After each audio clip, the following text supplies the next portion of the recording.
Hello, hello, hello les jeunes, j'espère que vous allez bien. En ce qui me concerne, ça ne va pas trop mal.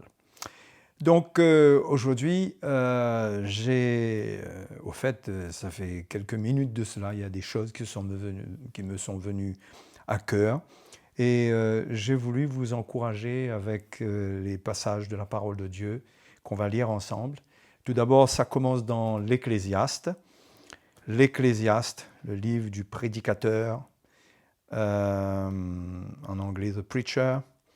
Au chapitre 1, on connaît tous cette parole de l'Ecclésiaste, vanité, au verset 2, chapitre 1, vanité des vanités, dit l'Ecclésiaste, vanité des vanités, tout est vanité. D'accord ?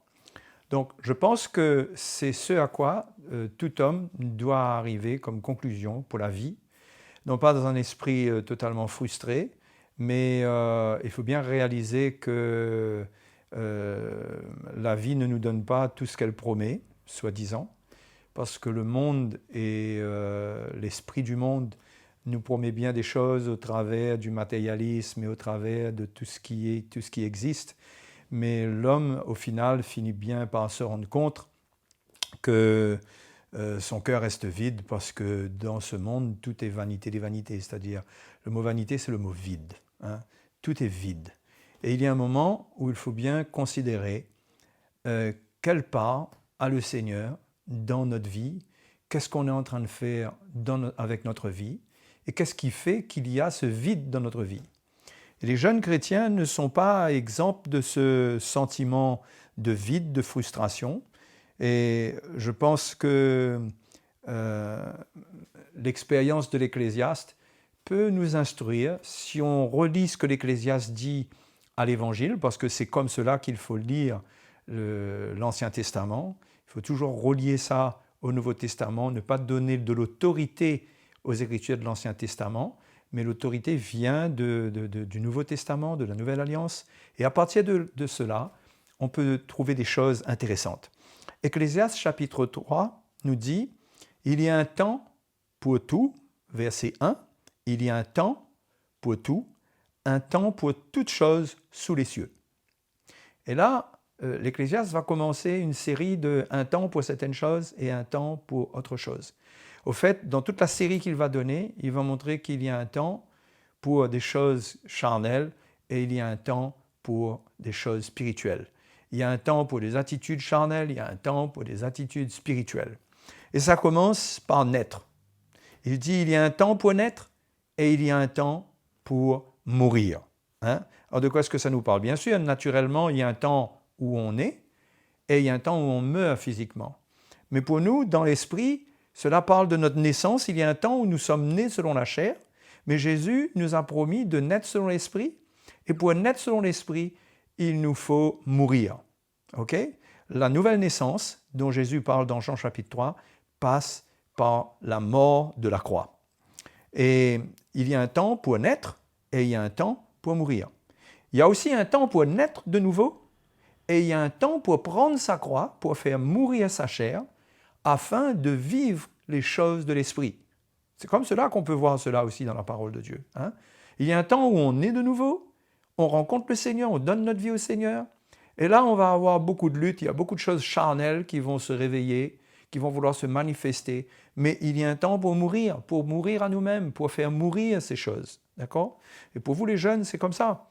Hein? Avec les luttes que vous pouvez avoir, qui vous sont peut-être personnelles, hein, c'est la lutte de la nouvelle génération avec tout ce qui existe dans ce monde aujourd'hui. Eh même bien que vous soyez né de nouveau, qu'un jour vous ayez donné votre vie à Jésus et que ça a été sincère, vous avez pu passer un temps de grandes tentations et de grandes luttes où vous avez ressenti que les choses de la chair voulaient reprendre le dessus.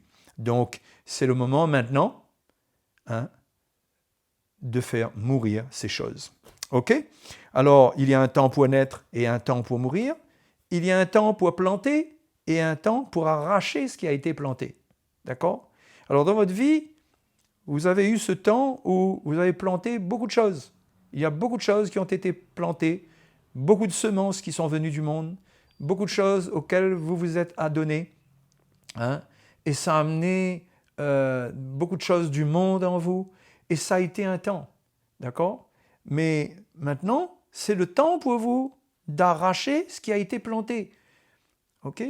On n'est pas en train de parler ici de choses négatives qui sont normales, que Dieu approuve, mais il est clair que dans la vie du jeune Jean, dans votre vie, vous avez des saisons, ok?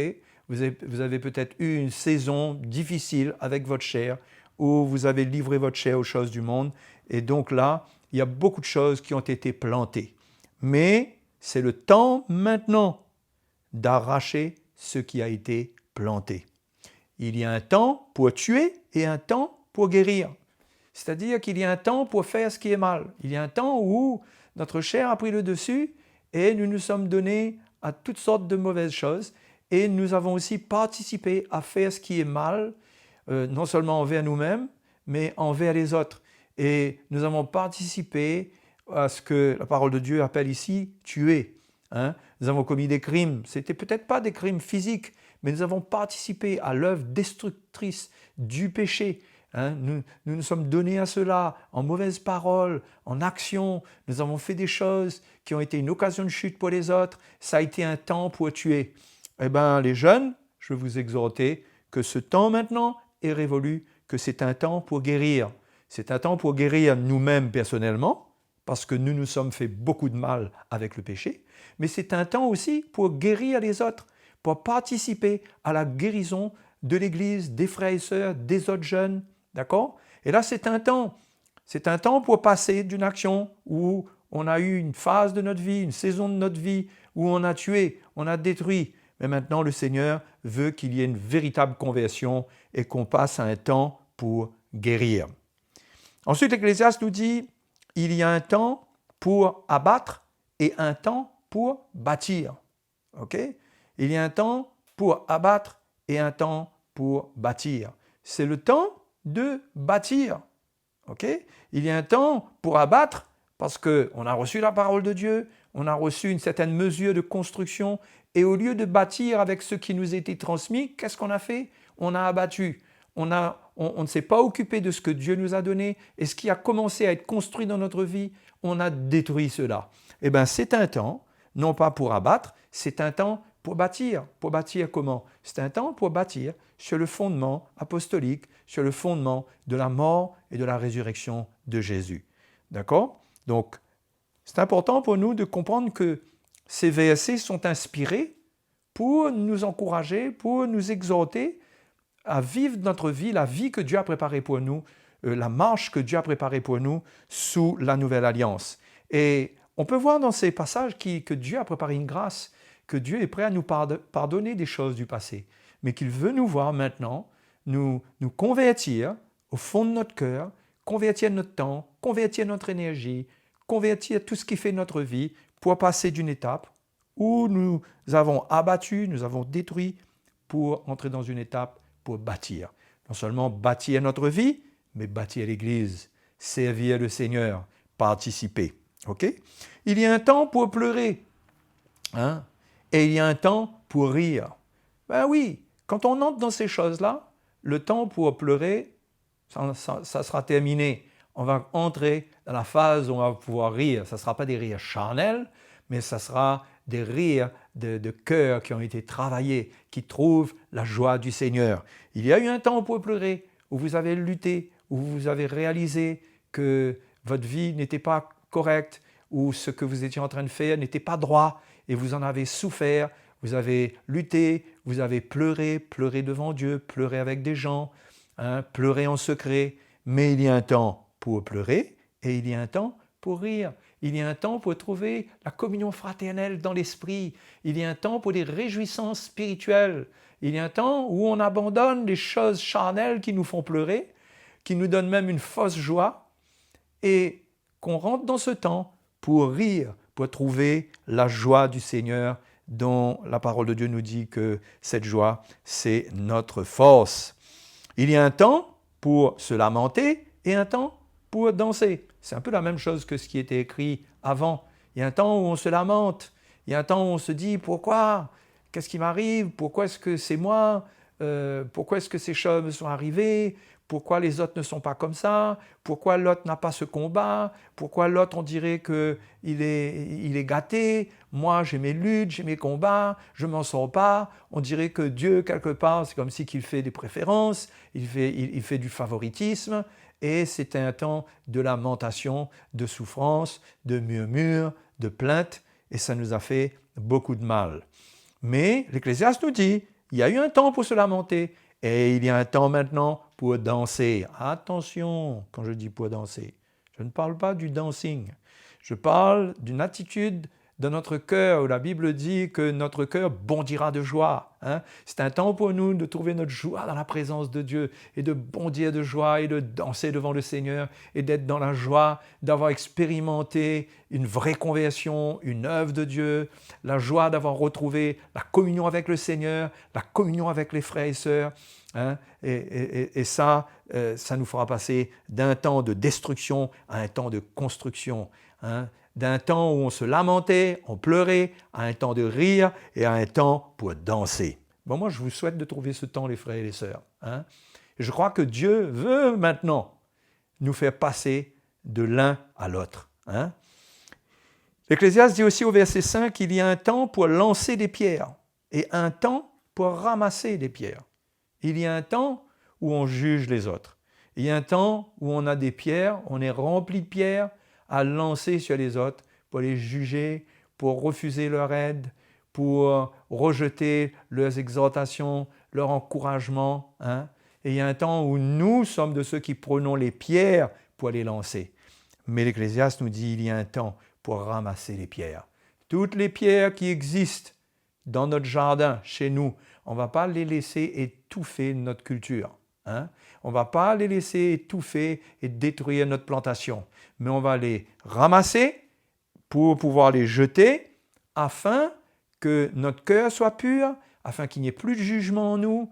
Alors on ramasse les pierres quand on pardonne, quand on se repent, quand on permet à Dieu de faire une œuvre en nous, et là on ramasse les pierres. On les récupère et on les ramasse pour les jeter. Okay? Et ça aussi, ça nous parle aussi d'avoir en nous la grâce de Dieu pour aider les autres, eux aussi, à guérir, à trouver la guérison. Parce que lorsque nous prenions du temps pour lancer nos pierres sur eux, cela les détruisait, leur faisait du mal. Mais maintenant, nous voulons nous joindre à eux, eux aussi. Si on leur lance des pierres, nous voulons nous joindre à eux pour ramasser les pierres qui leur sont lancées. Nous voulons nous associer aux souffrances des autres. Ça, c'est l'appel que le Seigneur nous lance dans l'Épître aux Hébreux, où l'auteur de l'Épître aux Hébreux fait le reproche au peuple de Dieu qu'ils avaient l'habitude de s'associer aux souffrances. Non seulement ils souffraient personnellement, mais ils avaient l'habitude de s'associer aux souffrances du peuple de Dieu lorsqu'ils étaient envoyés en prison, lorsqu'ils étaient déshérités. Personne ne se cachait. Mais ils allaient avec leurs frères et sœurs, ils s'exposaient même, ils se montraient en public et se tenaient avec eux. Donc, ils venaient avec eux pour que lorsqu'ils recevaient des pierres, ils aidaient ses frères et sœurs à ramasser les pierres et à ne pas tomber dans l'amertume, à ne pas tomber dans la vengeance, la rancune, mais à garder un cœur pur et à accepter la mort du Seigneur comme Jésus lui-même l'a accepté. Donc, il y a un temps pour lancer les pierres et un temps pour ramasser les pierres. Et il y a un temps pour embrasser et un temps pour s'éloigner des embrassements. Alors, je n'ai pas besoin de vous faire de grands commentaires là-dessus, mais il y a un temps où on est dans des choses charnelles qui réveillent la chair du jeune Jean, qui l'amènent dans toutes sortes de manifestations charnelles au-dedans de lui, dans ses émotions, dans ses hormones, et qui remuent le mal en lui. Il y a un temps où ces choses, où vous avez peut-être vécu ces choses, mais il y a un temps pour s'éloigner des embrassements, pour s'éloigner de tout ce qui est charnel avec le sexe opposé. Il y a un temps pour vivre des relations pures. Et ce temps, encore une fois, il est là. Il y a un temps pour chercher et il y a un temps pour perdre. C'est le verset 6 qui nous dit cela. Un temps pour chercher et un temps pour perdre. Il y a un temps où on n'a pas encore trouvé, où on se pose des questions sur ce qui nous a été donné et là, on va chercher. On est encore en recherche. et on cherche dans le monde, et on cherche dans des choses qui nous font beaucoup de mal. Les jeunes peuvent chercher dans la cigarette, dans la drogue, hein, dans toutes sortes de choses mauvaises, ok? Mais il y a un temps pour chercher, mais où on arrive à la conclusion de l'Ecclésiaste, c'est que finalement on a cherché, mais tout est vanité, vanité des vanités, ok? Tout est vide. Hein? Donc il y a un temps pour chercher et il y a un temps pour perdre. C'est-à-dire que quand l'Évangile nous appelle à perdre notre vie, et au lieu d'accepter de la perdre, eh ben, nous avons continué à chercher autre chose. Mais il faut simplement recevoir l'Évangile et accepter de perdre notre vie, de la perdre par la mort du Seigneur, de la perdre dans la volonté de Dieu, parce que c'est là qu'on trouvera tout ce qui est pour nous. Hein? Si on continue à chercher, on cherchera dans le vide, on cherchera dans la vanité, alors que l'Évangile, c'est la plénitude de Christ. Par l'Évangile, le Seigneur nous donne tout. Jeunes gens, jeunes frères et sœurs, je vous encourage à arrêter de chercher là où il ne faut pas. Mais c'est un temps pour perdre. Parce que quand vous trouvez ce qu'il faut, ce que vous trouvez vous appelle à perdre. Hein? Et finalement, vous perdez pourquoi? Pour gagner Christ. Et ça, c'est merveilleux. Hein? Vous perdez parce que ce que Dieu vous donne, c'est pour perdre votre chair. C'est pour perdre votre vie sur la terre. OK? Afin de gagner le Seigneur. Alors, on continue, la liste est longue. Un temps pour garder et il y a un temps pour jeter. Hein? Il y a un temps pour garder des choses.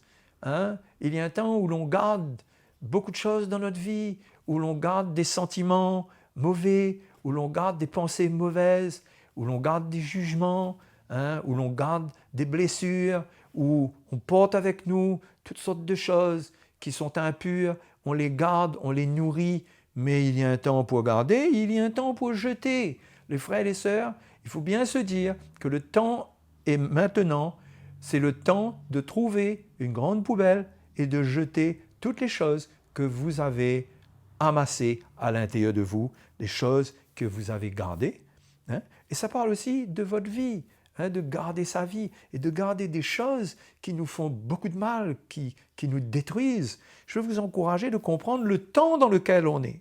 C'est un temps, maintenant, non pas pour garder, il y a eu cette étape où vous avez lutté, c'est le temps maintenant de jeter, hein, de vous débarrasser de choses qui peuvent détruire votre vie. Il y a ensuite un temps pour déchirer et un temps pour coudre. Hein. Il y a un temps où dans nos relations avec les frères et les sœurs ou en famille, hein, nos relations étaient déchirées. Hein. Il y a un temps où on n'accepte pas de se soumettre, où on ne marche pas dans l'humilité et on est en grande friction avec les uns et les autres et ça a déchiré nos relations. Ça a amené un éloignement de cœur, ça a amené de l'insoumission, ça a construit de la rébellion. Il y a un temps pour ces choses. Hein? Encore une fois, je ne parle pas que c'est bon qu'il y ait un temps pour ces choses, mais il y a un temps où ces choses arrivent, mais il y a un temps où il faut réparer. C'est pourquoi l'Ecclésiaste nous dit qu'il y a un temps pour déchirer et un temps pour coudre. C'est le temps de réparer les relations, c'est le temps de retrouver le cœur de vos parents, c'est le temps de retrouver le cœur des serviteurs de Dieu, le cœur des frères et des sœurs qui prennent soin de vous, ceux qui vous aiment, qui ont accepté quand vous leur avez lancé des pierres. Maintenant, c'est le temps pour vous de vous joindre à eux, de ramasser les pierres. C'est le temps pour vous, si vous avez déchiré, de recoudre, de coudre ce qui a été déchiré. Et il y a un temps pour se taire et un temps pour parler. Ça parle de notre service. Il y a un temps où l'iniquité, le péché, nous faisait fermer la bouche. On n'arrivait pas à exprimer les choses de Dieu. On vivait dans l'idolâtrie. Hein? Il y a le psaume 115 qui nous dit que ceux qui fabriquent les idoles, ils leur ressemblent. Et comment ils ont une bouche, mais ils ne parlent pas. Ils ont un nez, ils ne sentent pas. Ils ont une main, ils ne touchent pas. Hein? Et quand on vit dans un style de vie idolâtre, tourné sur nous-mêmes, où notre Dieu, c'est notre propre ventre, on n'a rien à dire concernant les choses de l'esprit. Et on est obligé de se taire. Mais ce temps est révolu. Parce que si vous revenez au Seigneur de la manière qu'il faut, c'est un temps pour parler. C'est un temps pour s'exprimer. C'est un temps pour prier, pour parler à Dieu. C'est un temps pour parler dans la famille, pour ouvrir votre cœur, pour faire ressentir votre cœur. C'est un temps pour vous exprimer et pour servir le Seigneur. Ce temps de parler, c'est un temps pour servir le Seigneur, de devenir libre dans notre cœur pour le service de Dieu. Et il y a un temps pour aimer et il y a un temps pour haïr. Alors, on a l'impression que c'est aimer qui est bon là et c'est haïr qui n'est pas bon. Mais on garde l'ordre. C'est-à-dire dans le premier, c'est la chose charnelle dont il faut se débarrasser et le deuxième, c'est la chose spirituelle. Alors, qu'est-ce qu'on a pu aimer dans un temps? Aimer le monde. Il y a un temps pour aimer le monde. Il y a un temps pour aimer les choses qui ne sont pas bonnes, encore une fois. Il y a un temps pour aimer le monde et les choses qui sont dans le monde et dont l'apôtre Jean a dit que ces choses nous privent de l'amour de Dieu, parce que ces choses ne viennent point du Père. Donc il y a un temps où on aime ces choses, mais on a découvert la vanité de ces choses. Lorsqu'on les a prises, qu'est-ce qu'elles ont fait dans notre vie, ces choses? Elles n'ont rien accompli de bon. Elles nous ont détruits, elles ont volé nos pensées, elles ont pris notre cœur et en voulant nous détruire. Eh bien, il y a un temps maintenant pour haïr ces choses. Et le mot n'est pas trop faible. Il y a un temps pour haïr ces choses. Il y a un temps pour se dire qu'il n'y a rien pour moi dans ces choses. J'ai besoin de Dieu, j'ai besoin de sa présence, j'ai besoin du Saint-Esprit, j'ai besoin d'être dans le royaume de Dieu, dans la maison de Dieu. C'est le temps pour haïr tout ce que Dieu est. Tout ce que Dieu est, tout ce pourquoi Dieu a de la haine. Eh bien, que le Seigneur mette cela en nous. Et ça s'appelle craindre Dieu, parce que la crainte de Dieu, c'est la haine du mal. Et il y a un temps pour la guerre et un temps pour la paix. C'est fini maintenant, le temps de la guerre, le temps d'être en constante rébellion, en train de s'opposer à tout, en train de trouver ceci, trouver cela, et manifester, nourrir un esprit de rébellion dans notre vie. Non, c'est fini, c'est le temps pour la paix. L'apôtre Paul dit dans Éphésiens que Dieu veut qu'on s'unisse dans la paix, qu'on conserve l'unité de l'esprit par le lien de la paix. C'est le temps maintenant là, les jeunes. C'est le temps de trouver la paix, parce que la paix est le lien qui est absolument indispensable pour construire l'Église et pour construire notre vie. D'accord? Ensuite, l'Ecclésiaste a fini avec la liste. Il dit « Quel avantage celui qui travaille retire-t-il de sa peine ?» Eh bien voilà, si on travaille dans le bon sens, dans l'esprit, on retirera beaucoup de choses de notre peine. Et l'Ecclésiaste dit « J'ai vu à quelle occupation Dieu soumet les fils de l'homme. Il fait toutes choses belles en son temps. » C'est-à-dire que maintenant, quand c'est le temps, Dieu va faire toutes choses belles. Quand on comprend le temps de Dieu, qu'on finit avec le temps du passé, les temps des choses mauvaises, et qu'on rentre dans son plan, Dieu maintenant va vous révéler le plan qu'il a pour vous. Il fait toutes choses belles en son temps. Et ce temps, c'est le temps qu'on a lu quand on convertit un mauvais temps en un bon temps. C'est-à-dire quand on rachète le temps. C'est le temps, les jeunes, de racheter le temps. Voilà, je voulais vous encourager avec ce passage qui est tellement riche, quand on le lit dans l'esprit de la Nouvelle Alliance. Et je veux vous encourager à comprendre ce que Dieu veut vous dire. Et Dieu vous donne rendez-vous pour des temps de restauration, pour des temps merveilleux. Et accrochez-vous, ne vous laissez pas tromper, mentir par votre chair et par vos raisonnements et par votre propre pensée. Ne laissez pas l'ennemi continuer à semer des choses mauvaises, mais déracinez, abattez ce qu'il faut abattre et plantez ce qu'il faut planter dans votre vie de manière à trouver le plan du Seigneur, le plan qui va réjouir votre cœur. Donc voilà les jeunes gens, je vous donne rendez-vous pour une prochaine fois et que le Seigneur vous encourage. Allez chercher le Seigneur, allez prier, il va vous aider, il va vous secourir. Amen. Bye bye.